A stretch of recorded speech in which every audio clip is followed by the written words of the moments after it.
Selamat siang seluruh hadirin yang berbahagia pada siang hari ini. Selamat datang dalam acara peluncuran akun pembelajaran yang dilaksanakan dan diselenggarakan oleh Kementerian Pendidikan dan Kebudayaan bersama dengan Kementerian Agama dan juga Kementerian Komunikasi dan Informatika. Selamat siang yang terhormat Sekretaris Jenderal Kementerian Pendidikan dan Kebudayaan, Direktur Kurikulum Sarana Kelembagaan dan Kesiswaan Madrasah Kementerian Agama, dan sekaligus juga Direktur Jenderal Aplikasi Informatika Kementerian Komunikasi dan Informatika pada siang hari ini, serta seluruh undangan yang berbahagia yang bergabung secara virtual dalam acara yang luar biasa ini. Bapak Ibu hadirin yang berbahagia, kita panjatkan puji dan syukur kehadirat Tuhan Yang Maha Esa karena atas rahmat-Nya kita dapat berkumpul dalam suasana yang mungkin berbeda, tidak biasa, tapi tidak mengurangi semangat kita yang luar biasa pada siang hari ini. Dan kali ini kita bergabung dalam acara peluncuran akun pembelajaran Kementerian Pendidikan dan Kebudayaan bersama dengan Kementerian Agama dan Kementerian Komunikasi dan Informatika. Acara ini digelar dengan konsep digital virtual guna menerapkan protokol kesehatan COVID-19 dalam hal physical dan social distancing. Sebelumnya perkenalkan, saya Yohana Margarita, senang sekali mendapat kesempatan dan juga kepercayaan berada di tengah-tengah Bapak Ibu semuanya.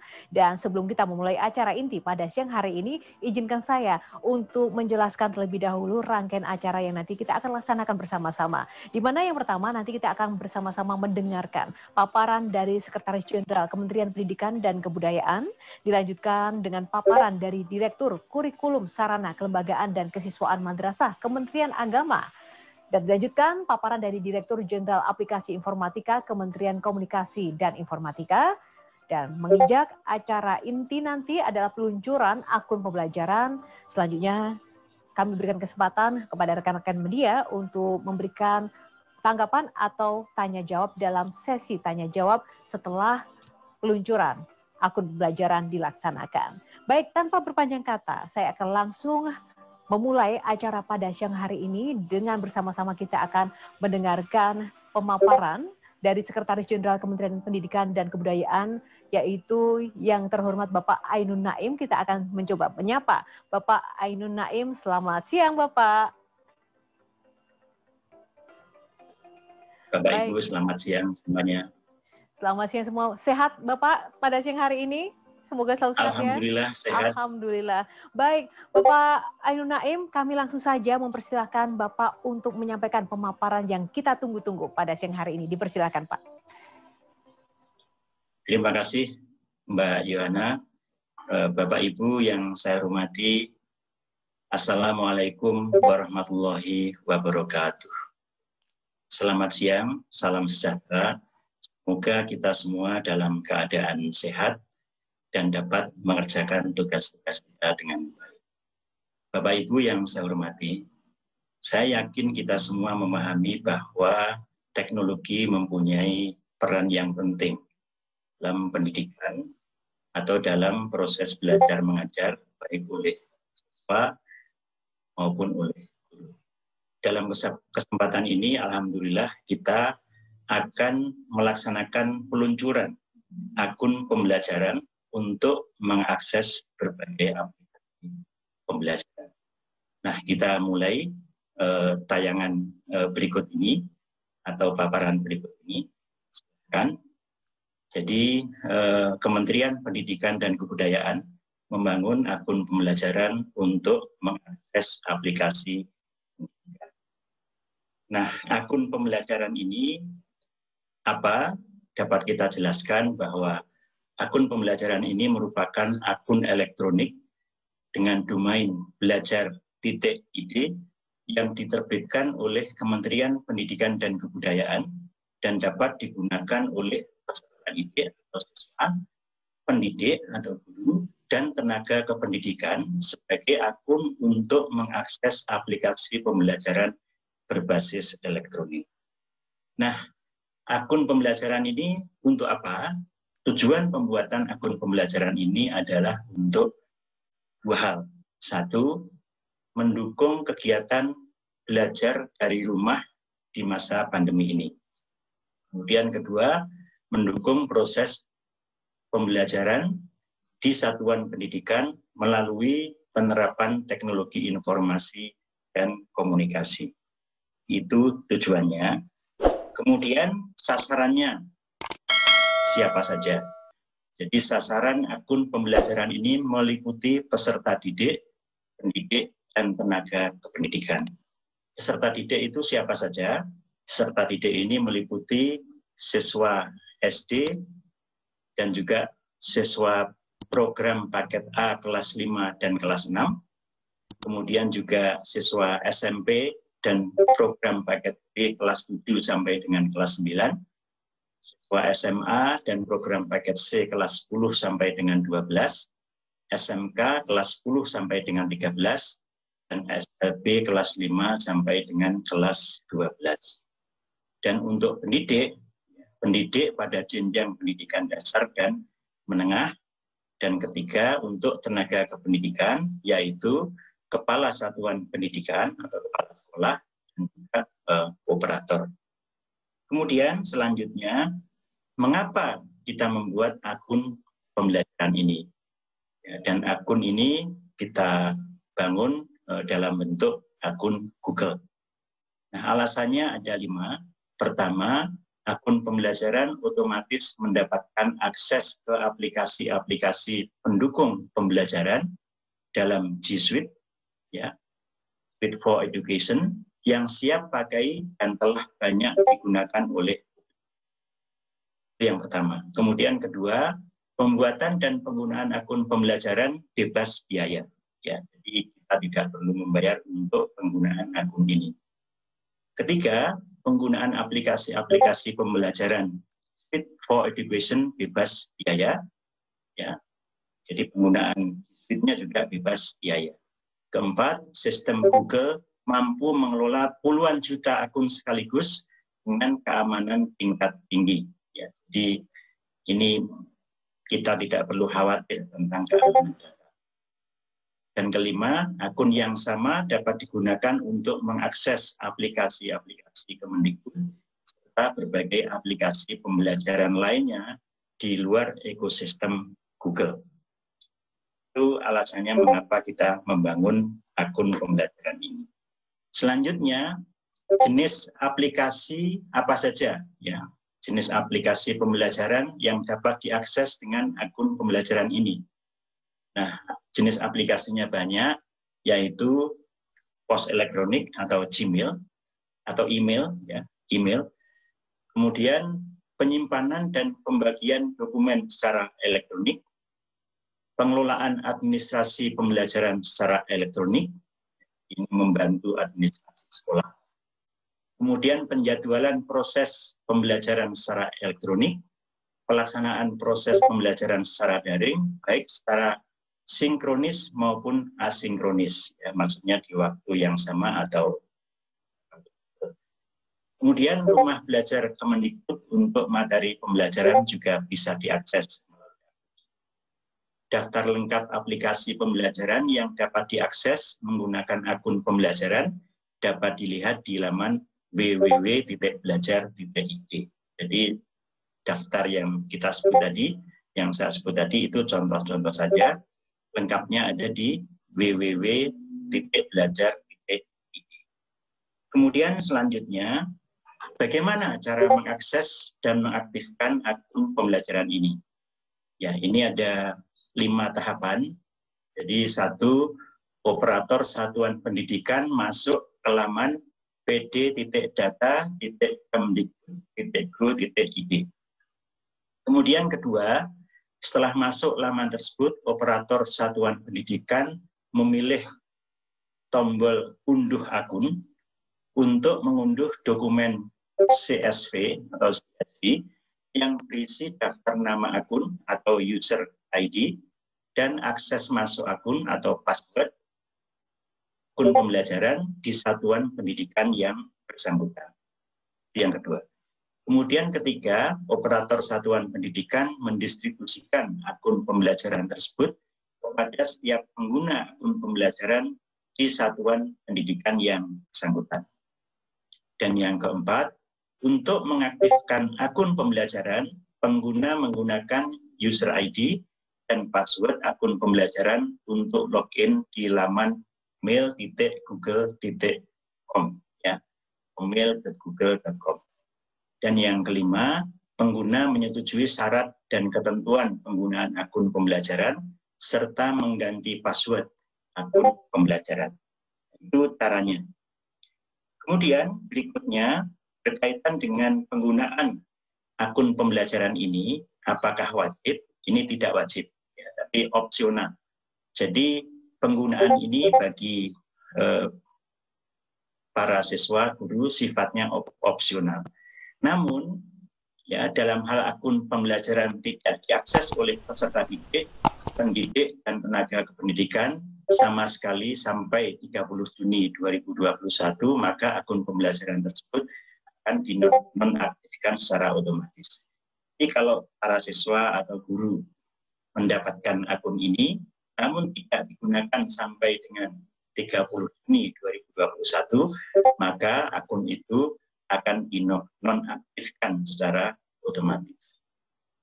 Kemudian Kemendikbud menyarankan, ya, kepada para guru, siswa, kepala sekolah untuk menggunakan akun pembelajaran ini. Mengapa? Karena tiga hal. Satu, akun pembelajaran akan menjadi salah satu jalur komunikasi resmi Kemendikbud ke pendidik dan peserta didik. Berbagai informasi penting, ya, akan disampaikan melalui jalur ini, ya. Tentu ada jalur-jalur lainnya juga. Jadi, ini menjadi jalur komunikasi resmi Kemendikbud. Kemudian kedua, akun pembelajaran akan digunakan untuk mengakses aplikasi-aplikasi resmi Kemendikbud. Dan ketiga, materi dan informasi dari Kemendikbud, misalnya terkait bantuan pemerintah dan asesmen nasional, akan dikirimkan ke alamat pos elektronik akun pembelajaran. Jadi itu berbagai penjelasan mengenai penggunaan akun pembelajaran. Selanjutnya, tentu Bapak Ibu atau para siswa guru punya pertanyaan mengenai bagaimana keamanan akun pembelajaran ini. Keamanan akun pembelajaran diatur sesuai dengan ketentuan peraturan perundang-undangan dalam rangka memberikan perlindungan kepada atau perlindungan berkaitan dengan kerahasiaan data. Kerahasiaan data dilindungi, informasi, ya, kemudian juga dan atau dokumen aktivitas akun pembelajaran. Jadi record mengenai aktivitas akun ini juga dilindungi. Kemudian kemungkinan terjadinya kelalaian dalam penggunaan dan atau penyalahgunaan data, informasi dan atau dokumen aktivitas akun pembelajaran. Ini juga dilindungi oleh peraturan undangan. Kemendikbud melakukan koordinasi teknis, ya, perlindungan keamanan data ini dengan kementerian atau lembaga terkait. Itu mengenai keamanannya, ya, jadi dilindungi oleh peraturan perundang-undangan. Saya kira demikian penjelasan mengenai akun pembelajaran yang dibangun oleh Kemendikbud untuk para guru, siswa, kepala sekolah, dan operator. Terima kasih. Wassalamualaikum warahmatullahi wabarakatuh. Waalaikumsalam warahmatullahi wabarakatuh. Terima kasih Bapak Sekjen Kemendikbud, Bapak Ainun Naim untuk pemaparan dan juga ulasannya. Dan langsung saja Bapak Ibu hadirin yang berbahagia, kita akan langsung mengundang Direktur Kurikulum Sarana Kelembagaan dan Kesiswaan Madrasah Kementerian Agama. Kita akan sapa Bapak Ahmad Umar yang sudah bergabung. Kita akan tunggu Bapak Ahmad Umar. Selamat siang, Assalamualaikum Bapak. Waalaikumsalam warahmatullahi wabarakatuh. Selamat siang, Mbak. Alhamdulillah sehat walafiat. Alhamdulillah sehat selalu. Saya juga melihat semangat dan senyum mereka dari Bapak. Senang sekali bisa berjumpa dalam forum yang luar biasa siang hari ini. Bapak, langsung saja saya berikan kesempatan dan waktu untuk memberikan pemaparannya. Silakan, Pak. Terima kasih. Assalamualaikum warahmatullahi wabarakatuh. Pak Sekjen yang terhormat, Pak Dirjen Aplikasi Kominfo yang saya hormati, kawan-kawan semua yang berbahagia. Sesuai dengan yang diminta oleh Pak Sekjen, saya sudah menyampaikan tentang transformasi digital pendidikan madrasah, praktek baik penguatan aksesibilitas pembelajaran. Ada dua hal yang perlu saya tekankan di sini. Yang pertama, transformasi digital madrasah ini meliputi dua hal. Satu, e-learning madrasah. Yang kedua, e-office madrasah. Lalu yang kedua saya tekankan, di situ ada praktek baik. Sebetulnya saya nggak akan ngomong tentang ini praktek yang baik, tapi yang jelas kami telah mempraktekkan tentang digitalisasi madrasah.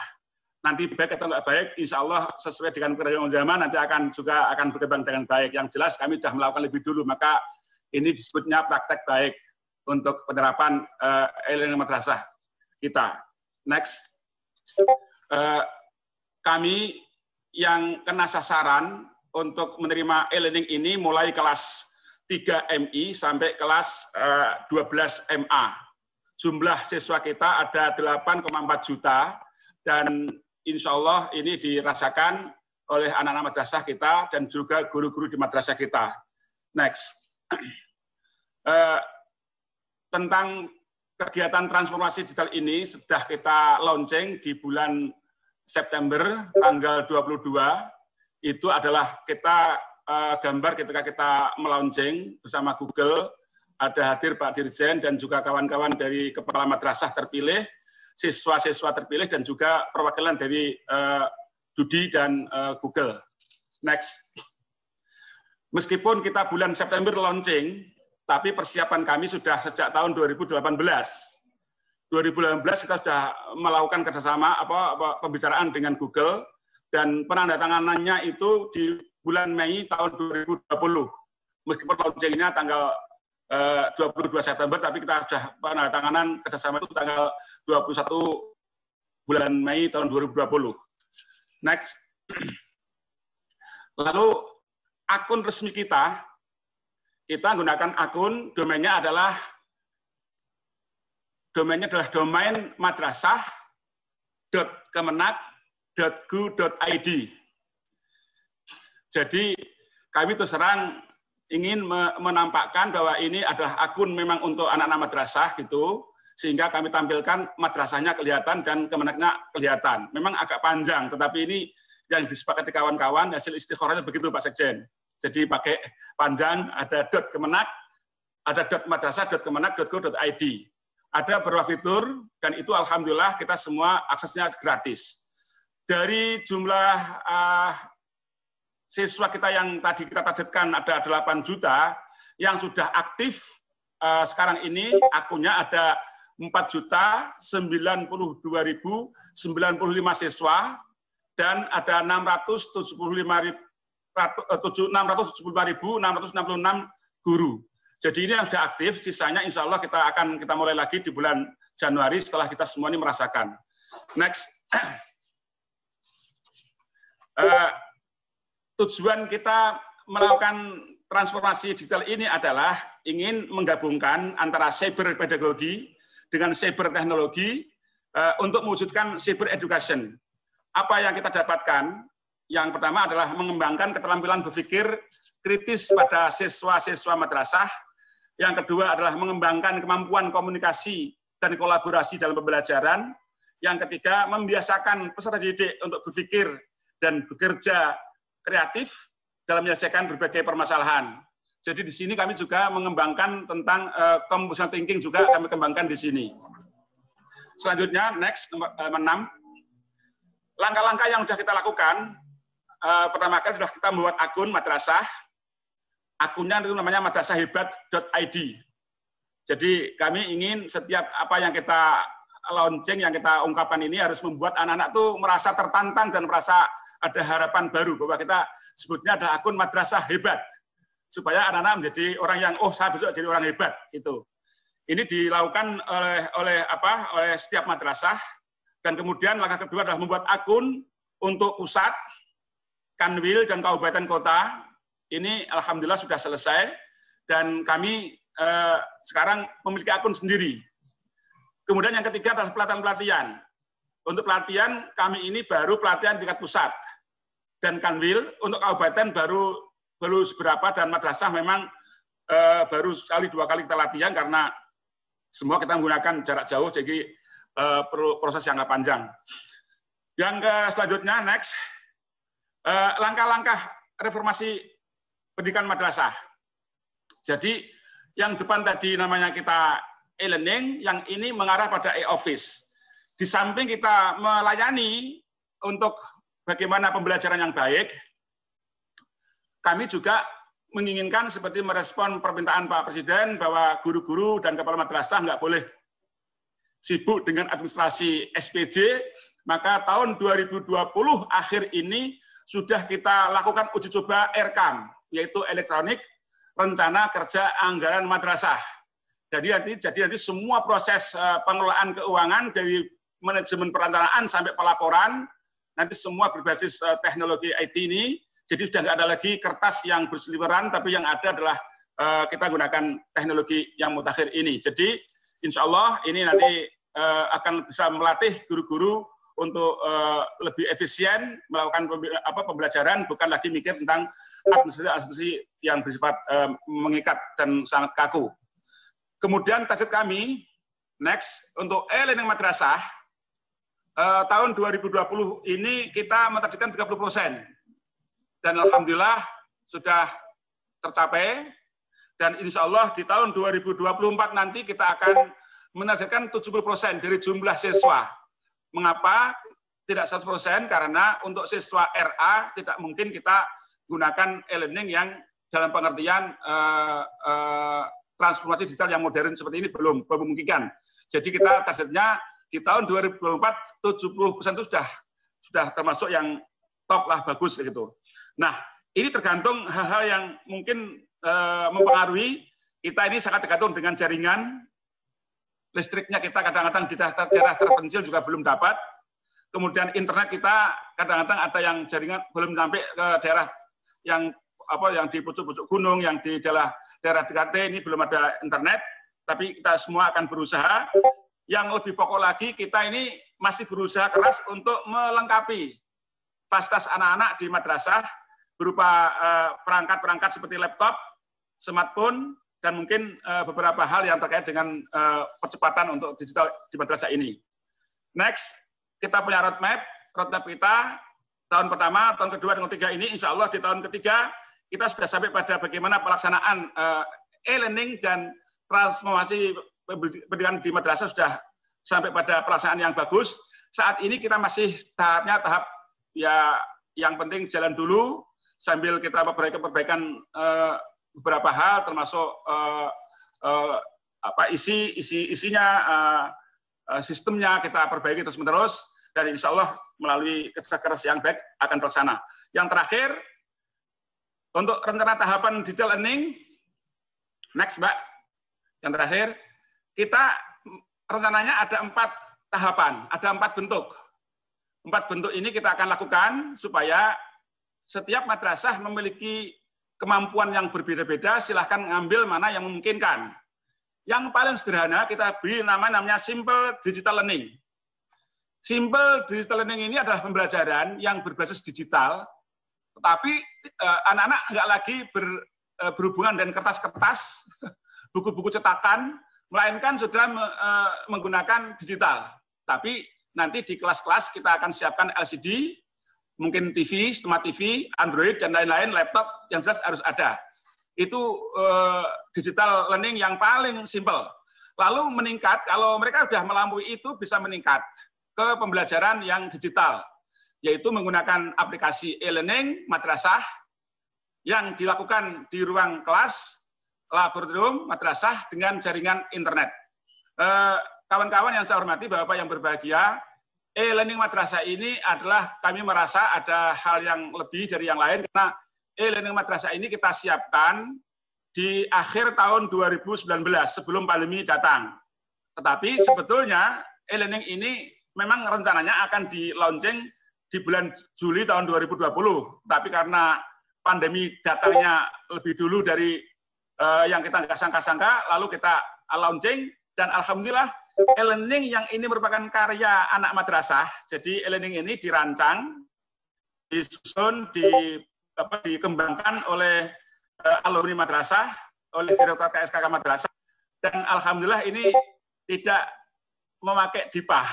Ini berbentuk betul-betul kreativitas anak-anak dan sumbangsih alumni pada alma mater kita, pada madrasah kita. Jadi tidak menggunakan biaya yang banyak, kecuali hanya untuk bertemunya anak-anak madrasah ketika merancang ini.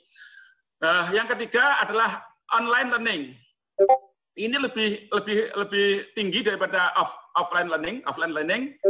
Kalau online learning ini sudah pembelajaran yang dilakukan secara online melalui internet, tugas-tugas maupun pembelajaran sudah dilakukan dengan cara di luar ruang, dan ini sudah agak banyak yang menggunakan. Yang terakhir yang lebih tinggi lagi ini virtual learning. Bedanya virtual learning dan online learning ini adalah kalau virtual learning ini pembelajarannya dilakukan secara virtual melalui internet, semua siswa dan guru bertatap muka langsung melalui media online pada waktu bersamaan dengan fitur video conference. Yang untuk virtual learning ini terus terang kami baru berlakukan untuk madrasah-madrasah unggulan yang memang mereka sudah siap alat dan siap guru-gurunya, karena tidak semua guru siap untuk yang seperti ini. Jadi ini tahapan-tahapan kita di madrasah. Tentu ini untuk saat ini ya kita untuk yang simple digital learning ini kita akan berlakukan untuk madrasah ibtidaiyah mulai kelas 4, 5, dan 6. Kita akan berikan layanan ini, dan tahun 2021 insya Allah ya semoga sudah banyak yang bisa merasakan untuk itu. Saya kira itu Bu, Mbak yang saya sampaikan. Terima kasih atas kesempatan yang diberikan kepada kami. Yang jelas kami belum merasa baik, tetapi saya sudah memulai. Karena baik itu harus dimulai dari yang nggak baik dulu. Dan saat ini kami telah melakukan beberapa hal. Di samping tadi kalau Pak Sekjen menyampaikan bahwa ini satu-satunya yang belajar ID tadi dipakai untuk komunikasi yang satu-satunya. Kalau kami memang ini memang kita harapkan semua madrasah menggunakan, tetapi kita rencananya ke depan bahwa e-learning madrasah ini kita akan kawinkan dengan Google for Education, sehingga insya Allah akan lebih bisa menjangkau lebih luas. Demikian, terima kasih. Mohon maaf. Wassalamualaikum warahmatullahi wabarakatuh.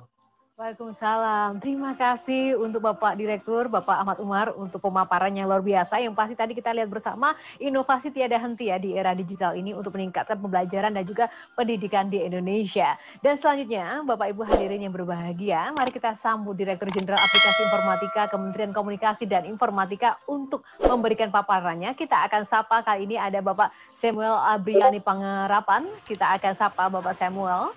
Selamat siang Bapak Samuel. Selamat siang. Selamat siang. Terima kasih sudah bergabung bersama kami, Bapak. Langsung saja, ini adalah momen yang ditunggu-tunggu. Kami persilakan untuk memberikan pemaparannya, Bapak Samuel. Terima kasih, Bu Mbak Direktur. Yang saya hormati Pak Ainun Naim, Sekjen Kemendikbud, Pak Dirjen Muhammad Ali Ramdhani. Wah, presentasinya bagus sekali, Pak. Senang saya lihatnya, ini perkembangannya sangat maju sekali nih. Ini searah dengan transformasi digital yang sudah dicapai Pak Presiden. Bapak Ibu sekalian, mari kita ucapkan syukur kepada Tuhan Yang Maha Esa atas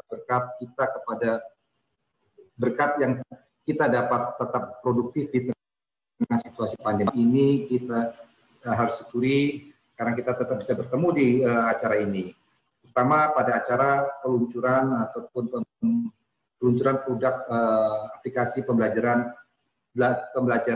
dengan nama domain belajar.id. Ini ada satu terobosan juga yang menurut saya perlu diapresiasi. Memang pandemik ini memberikan masalah kita, tapi juga ada blessing di mana kita dipaksa untuk mempercepat proses transformasi yang sudah kita rencanakan. banyak sekali persen tadi dipaparkan, ini adalah suatu kemajuan yang kita harus apresiasi. Bapak Ibu sekalian, mungkin bisa ditampilkan presentasi saya. Ya, kalau kita bicara transformasi digital, khususnya di pendidikan, sebenarnya ini bagian daripada transformasi digital yang sedang kita rancang. Dan kalau dalam transformasi digital itu ada 3 pilar yang kita harus kembangkan, adalah masyarakat, pemerintah, dan ekonomi atau bisnisnya. Ini semua harus berjalan seiring agar kita benar-benar dapat menuju proses transformasi digital yang menyeluruh. Kalau kita bicara transformasi digital, saat ini ABDI baru saja merilis yang namanya survei pengguna internet Indonesia. Saat ini sudah mencapai 196,1 juta pengguna internet.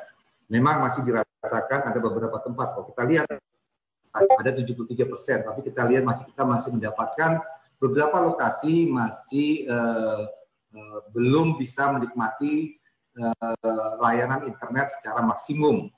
Nah, kita juga mengenali itu dan kita sedang merencanakan untuk menyelesaikan di akhir tahun 2022 semua desa dan kelurahan di Indonesia sudah bisa merakseskan 4G atau layanan internet berkecepatan tinggi. Bapak Ibu sekalian, bisa selanjutnya ya ini kita lihat aksesnya. Nah, dari akses ini ada dari Presiden untuk percepatan proses transformasi digital. Satu pertama tadi perluasan akses yang tadi saya sudah sampaikan, ada 12.500 lebih daerah atau desa dan kelurahan yang perlu dibangun infrastruktur digitalnya. Kedua, kita sekarang sedang menyiapkan yang namanya roadmap transformasi digital di sektor-sektor strategis. Dan ketiga adalah percepatan pusat data. Nah, ini pusat data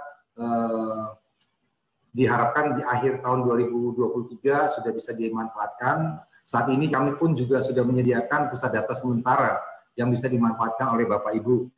Nah, yang keempat ini yang sebenarnya yang ada korelasinya dengan apa yang akan kita bahas di hari ini, persiapan SDM digital, talenta digital. Tadi kita memang harus mempersiapkannya sejak dini, jadi sudah masuk di dalam kurikulumnya, anak-anak sudah dibiasakan mengikuti pelajaran-pelajaran secara online ataupun dengan materi digital. Ini berarti sebenarnya sudah menyiapkan dari awal untuk berinteraksi dengan ruang digital. Yang terakhir adalah regulasi. Ini yang regulasi yang sudah beberapa regulasi yang sudah kita selesaikan. Ada satu regulasi yang sedang kami siapkan, yaitu perlindungan data pribadi.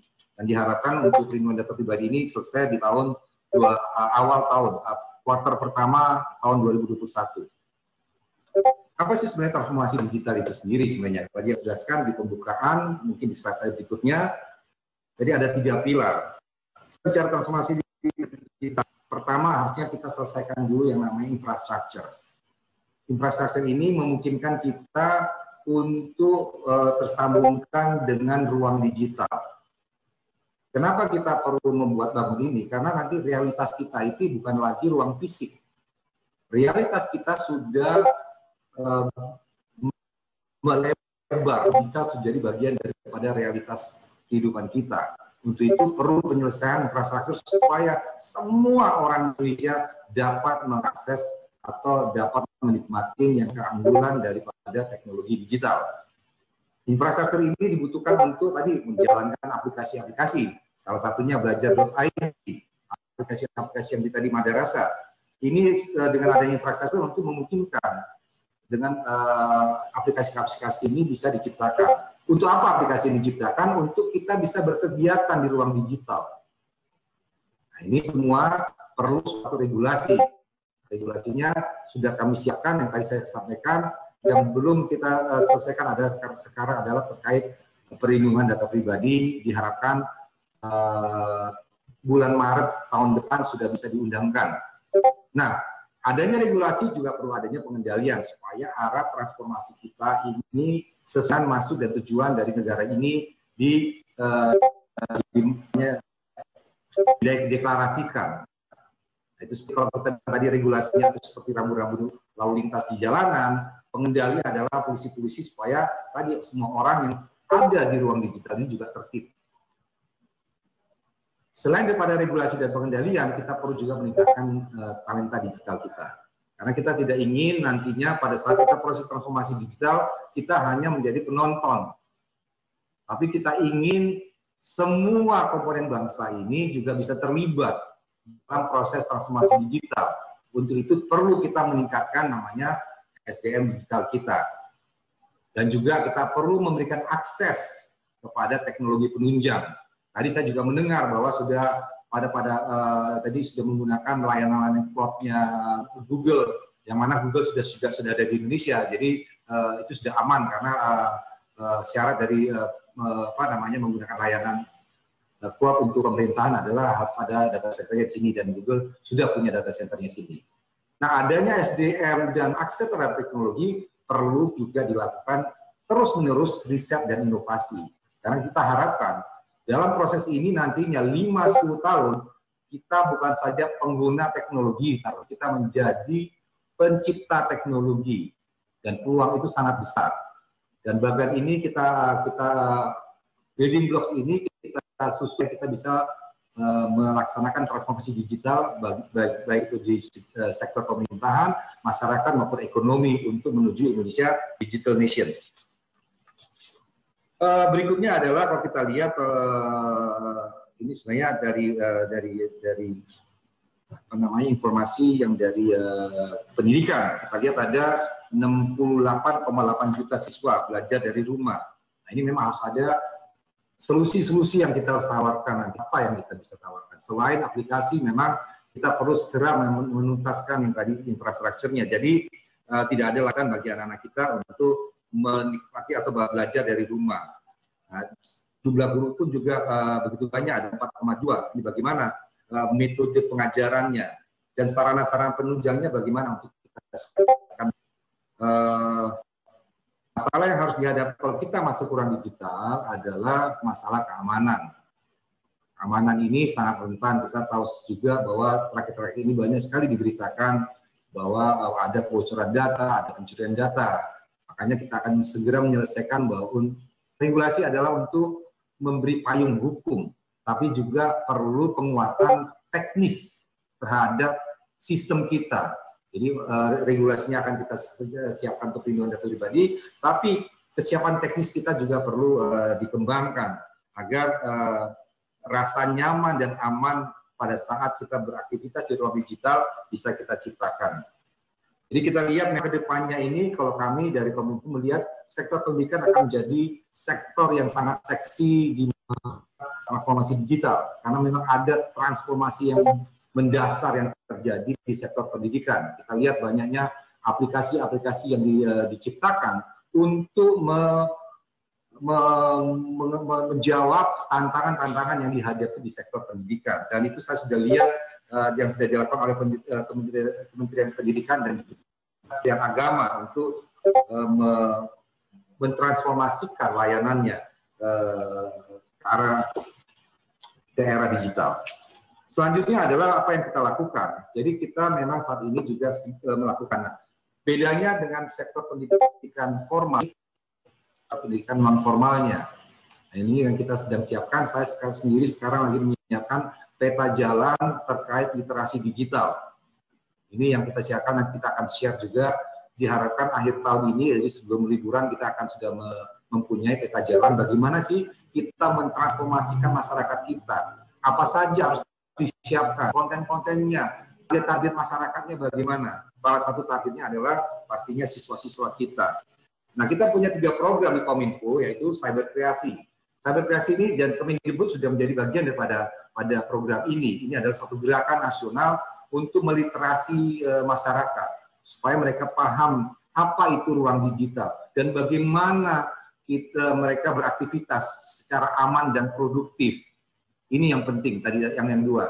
Nah, selain daripada literasi digital, kami akan memasukkan juga komponen-komponen tentang pembangunan karakter bangsa, kebudayaan. Karena kenapa kita perlu memasukkan ini? Kita tahu internet itu tidak ada batasnya. Justru karena tidak ada batasnya, kita perlu memperkuat jati diri kita. Kalau tidak, kita akan terombang-ambingkan di lautan yang luas dengan ombak yang begitu tinggi. Tapi kalau kita yakin dengan ini kapal kita tetap kokoh, manapun ombak menimpa kita tetap kokoh dan tetap berlayar dengan aman di ruang digital. Ini yang kita lakukan di Cyberkreasi. Nah, untuk digital talent ini adalah scholarship yang kita target adalah orang-orang yang sudah lulus SMK, SMA, ataupun masih ambil ataupun orang-orang yang ingin menambahkan skillnya. Kita memberikan ada 60.000 scholarship ataupun beasiswa kepada orang-orang yang punya minat di skill digital. Ini ini bisa mengakses, ada websitenya juga di kami. Nah, ini ada 60.000 yang kita berikan. Padahal kita membutuhkannya itu sebenarnya kebutuhan digital talent itu sekitar 600.000 per tahun. Tapi ini kan pemerintah sebagai katalisator, harusnya juga industri juga melakukan. Dan kita juga mengajak industri. Jadi akhirnya sebenarnya bukan 60.000, tapi lebih dari 60.000. Tapi yang disediakan anggarannya oleh pemerintah hanya 60.000. Yang lain kita harap dari ekosistem digital yang memang juga berkepentingan meningkatkan skill digital masyarakat talenta-talenta yang ada di Indonesia. Yang berikutnya adalah Digital Leadership Academy. Ini scholarship yang kita berikan kepada anak-anak yang ingin menambah atau mengambil S2, S3. Namun saat ini karena pandemik, negara-negara penerima scholarship ini sementara menutup karena adanya pandemik. Jadi kita mengirim ke India, ada ke Cina, ada ke Amerika, ada ke Eropa. Ini kita harapkan juga nantinya anak-anak muda kita juga terbekali oleh pengetahuan digital yang mumpuni. Yang tadi kita harapkan nantinya ya kita melakukan transformasi, malahan kita akan menciptakan teknologi digital baru. Selanjutnya adalah terkait dengan dukungan Kominfo. Ini yang saya next ini yang tadi saya katakan, kita lagi menyiapkan roadmap. Dalam roadmap itu ada 4 yang kita fokuskan. Pertama, digital culture. Kedua adalah digital skill. Ketiga, digital security. Dan keempat adalah digital ethics. Nah, ini yang kita inginkan supaya masyarakat kita benar-benar memahami. Kita lihat sebenarnya saat ini ya, kita kalau tatap muka secara fisik, kita berperilaku sopan santun, tapi tiba-tiba kita berubah karakter kita pada saat kita masuk ke ruang digital. Ini yang kita ingin tidak perlu. Kalau enggak nanti kita menjadi masyarakat yang mempunyai dua karakter, dua personality. Nah, ini kita inginkan masyarakat kita tuh walaupun di ruang digital sama juga perilakunya seperti kalau kita menjunjung tinggi sopan santun, kesantunan, budaya dalam kita berinteraksi. Kenapa kita dalam berinteraksi di ruang digital kita seperti masyarakat tanpa budaya, tanpa nilai. Nah, belum lagi ada masalah security. Kita ngomong security ini penting sekali. Kita lupa bahwa uang itu nantinya adanya di HP kita. Apakah masyarakat kita sudah tahu bahwa kalau kita salah menyimpan password kita, HP kita, ataupun PIN kita, itu bisa merugikan kita.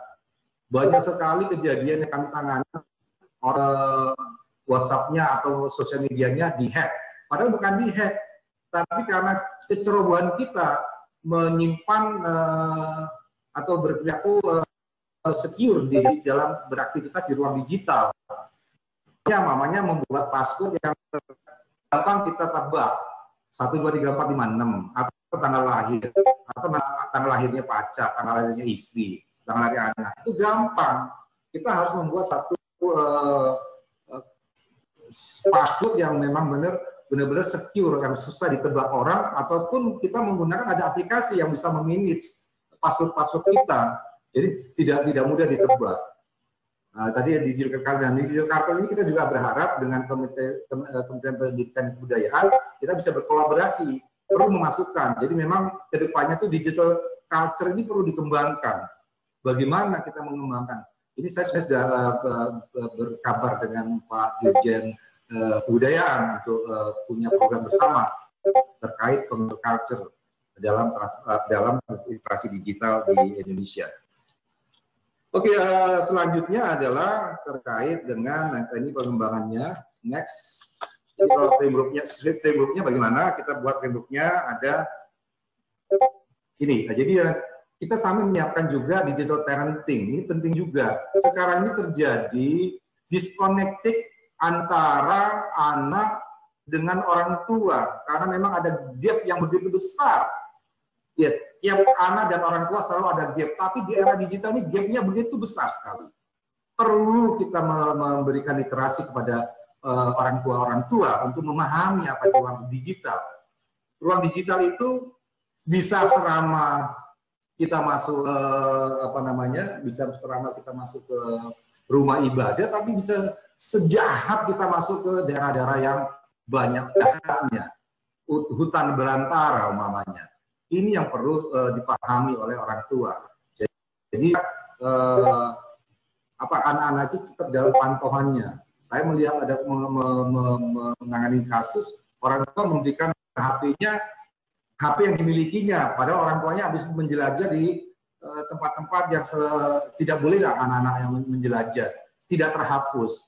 Anda melihat ini kan suatu kecerobohan yang fatal menurut saya. Nah, juga nanti kita kembangkan juga digital governance. Digital governance bagaimana supaya digital ekonominya juga berkembang. Nah, kita akan sudah memasukkan yang namanya ruang digital sebagai tadi kita realitas kita, berarti sudah menjadi lifestyle. Berarti konten-kontennya juga harus dikembangkan. Dan pastinya kita ingin mempunyai digital society. Ini Jepang sedang menuju ke sana. Ini kita ngomong digital society 5.0. Itulah itulah era madani. Di sinilah waktunya kita bertransformasi menuju era madani sebenarnya dengan menggunakan teknologi digital. Selanjutnya adalah terkait literasi digital, digital culture. Ini sebenarnya yang bisa kita kerjasamakan sangat erat dengan Kementerian Pendidikan dan Kebudayaan. Ini bagaimana kita memberikan pengetahuan dasar akan Pancasila, Bhinneka Tunggal Ika. Jadi waktu kita, yang tadi saya bilang, itu kita sepertinya disconnected. Waktu kita memperluas realitas kita dan memasukkan ruang digital sebagai bagian daripada realitas kita lupa memasukkan nilai-nilai tadi, nilai-nilai kebangsaan, kebudayaan itu dalam ruang ini. Jadi seolah-olah ruang digital di Indonesia ini ruang hampa tanpa aturan. Nah, ini kita tidak ingin kita menuju arah yang salah, justru akan menjadi mudarat daripada manfaat. Satu itu tentang nilai-nilai kebangsaan, budaya. Dua adalah pengetahuan dasar membedakan informasi yang mana yang baik dan atau tidak sejalan dengan falsafah kita. Yang ketiga adalah pengetahuan dasar menggunakan bahasa Indonesia yang baik. Nah, ini sebenarnya ruang kami paling tidak kita sudah mulai mau menulis, walaupun nulisnya masih dalam bentuk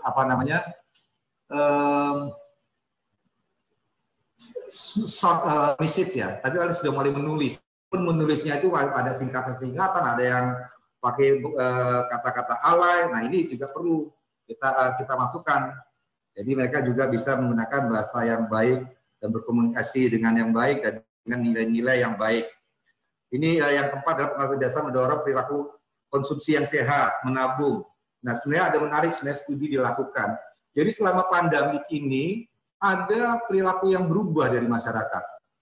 Kita tadinya itu konsumsi itu sifatnya what I want, apa yang saya inginkan. Sekarang karena pandemi itu mereka berubah menjadi what I need. Jadi sudah mulai cerdas.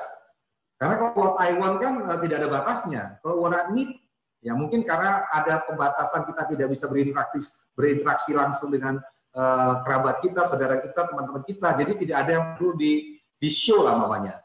Itu di studinya jumlah transaksi di Indonesia meningkatannya itu benar-benar barang-barang yang dibutuhkan.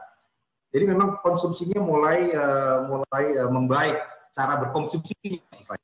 Yang selanjutnya adalah terkait dengan ini adalah kolaborasi yang kita inginkan, yang kita harapkan kita bisa bekerja sama. Jadi kami akan masuk, apalagi kalau tadi literasi digital ini bisa dimasukkan dalam kurikulum, bukan kurikulum lah, mungkin Ekskulnya di sekolah-sekolah ini akan menarik karena kita punya kontennya banyak sekali. Konten kita banyak sekali dari guru, dari buat guru, buat orang tua, buat anak-anaknya. Dan anak-anaknya pun berbagai level. Nah, kita ke depannya kita berharap bisa berkoordinasi dan kita juga sedang menjalin kerjasama dengan kabupaten kota.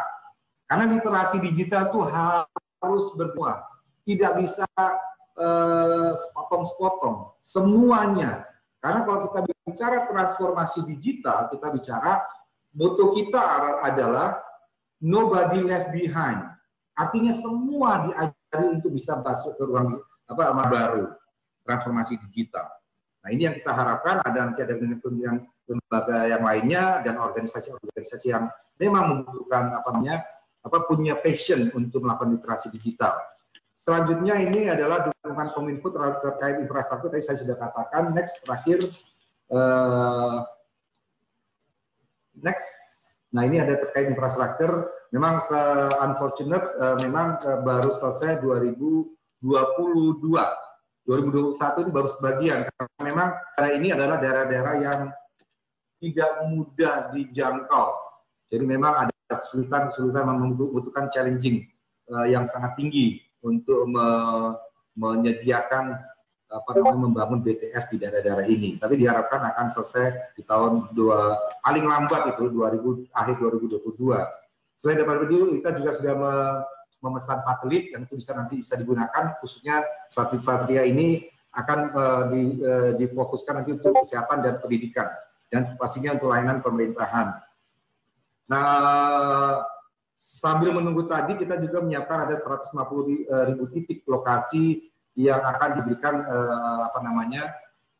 layanan semacam Wi-Fi.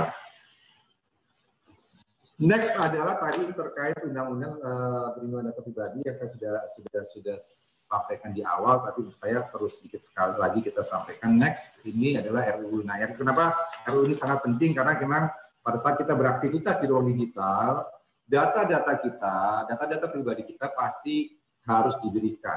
Kita masuk ke ruang digital itu pasti dimintain data. Namanya siapa, alamatnya di mana. Kita transaksi aja dimintain. Pada saat kita transaksi aja itu sudah ada 4 institusi yang memegang data pribadi kita. Contohnya kemarin kita pergi bertransaksi di Bukalapak lah. Itu ada Bukalapak tahu tentang data pribadi kita. Merchant yang tempat kita beli barang tahu. Logistik yang mengirim barang kita tahu. Sistem pembayaran yang melakukan transaksi, menyelesaikan transaksi kita tahu. Nah, bagaimana semua institusi ini yang data pribadi kita hanya menggunakan data pribadi kita sesuai dengan peruntukannya. Itulah inti daripada undang-undang ini. Jadi nggak bisa, umpamanya saya mengumpulkan data pribadi dari logistik, tapi saya gunakan untuk hal lain. Itu dilarang oleh undang-undang yang akan kita bahas, yang akan kita dalam ini, supaya tadi kita aman. Oh, oke, data kita tidak memberikan perlindungan pada subjek datanya, tapi juga memberikan batasan-batasan kepada pengendali datanya. Itu kira-kira yang terakhir ini, ya itu kayaknya saya rasa yang bisa saya sampaikan. Mungkin kalau ada yang perlu ditanyakan atau kita diskusikan, saya terbuka. Terima kasih. Wassalamualaikum warahmatullahi wabarakatuh. Baik. Wassalamualaikum warahmatullahi wabarakatuh. Terima kasih untuk Bapak Samuel Abriani untuk pemaparannya. Tadi nobody left behind menjadi salah satu kunci ya, bersama dan tentu saja membawa anak-anak Indonesia menjadi generasi yang istimewa. Secara bersama-sama tidak ada yang boleh ditinggalkan dalam konteks ini. Dan terima kasih saya ucapkan kepada Bapak Sekjen Kemendikbud, Bapak Direktur KSKK Madrasah, dan Bapak Dirjen Aptika Kemenkominfo yang sudah memberikan pemaparan dan juga pencerahan terkait dengan dunia teknologi digital di tengah pendidikan yang saat ini sedang kita jalankan bersama-sama. Dan Bapak Ibu yang berbahagia, tiba saatnya adalah acara puncak pada hari ini, yaitu pendidikan dengan Kementerian dan Komunikasi dan Informasi dan lainnya. Ya, akan video untuk ini dia.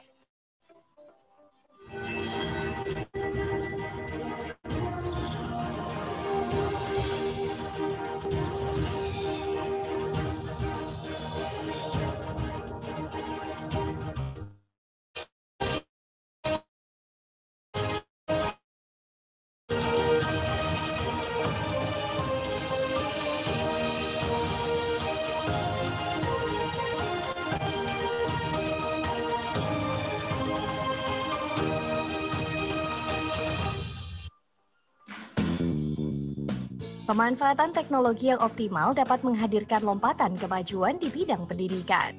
Pemerintah melalui kebijakan akun pembelajaran untuk mendorong pembelajaran berbasis teknologi. Akun pembelajaran adalah dengan domain belajar.id yang diterbitkan oleh Kementerian Pendidikan dan Kebudayaan.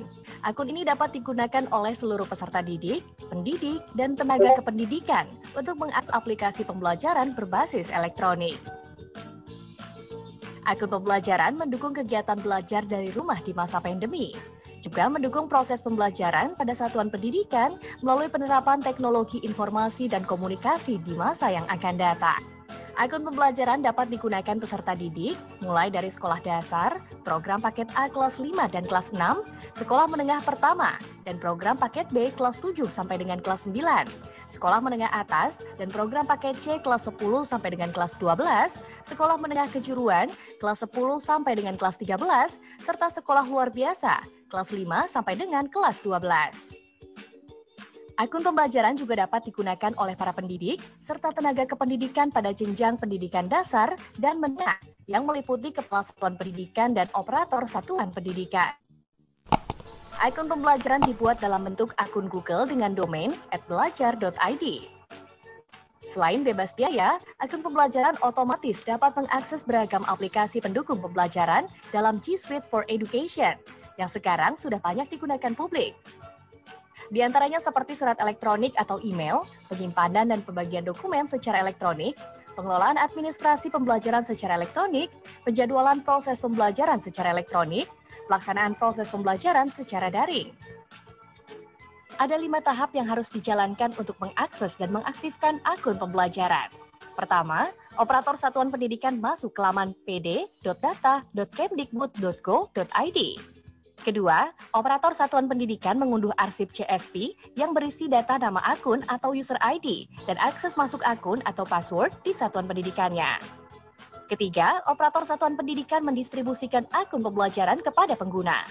Keempat, untuk mengaktifkan akun pembelajaran, masukkan user ID dan password akun pembelajaran yang diterima untuk login di laman mail.google.com.